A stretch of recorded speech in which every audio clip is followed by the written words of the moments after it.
Nous sommes en l'an 2000, dans un village reculé des montagnes du Mexique. Une nuit sombre enveloppe la petite maison d'Inès Ramirez, une mère zapothèque d'une trentaine d'années.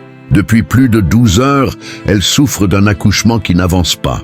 La douleur est insoutenable, son bébé refuse de sortir. Son mari ce soir-là est ivre et incapable de l'aider.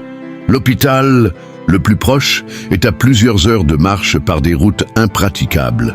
Elle le sait, si elle ne fait rien, elle et son enfant mourront. Alors, Inès prend une décision que personne n'oserait imaginer.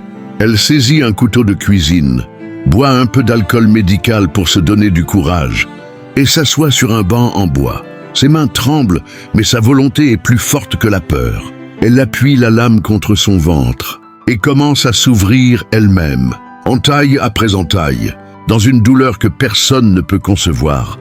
Elle progresse. Elle traverse la chair, atteint son utérus, et pendant près d'une heure lutte entre la vie et la mort. Puis enfin, elle parvient à sortir son enfant de ses propres mains. Elle coupe le cordon ombilical, pose son bébé contre elle, et s'effondre inconsciente. Mais ce n'est pas la fin. Au bout de quelques instants, elle reprend connaissance. Malgré la plaie béante, elle se bande le ventre tant bien que mal. Puis, avec une force incroyable, elle envoie son fils de 6 ans courir dans la nuit chercher de l'aide. De longues heures plus tard, un médecin arrive. Il s'attend à trouver une scène de tragédie. Mais ce qu'il découvre, c'est un miracle.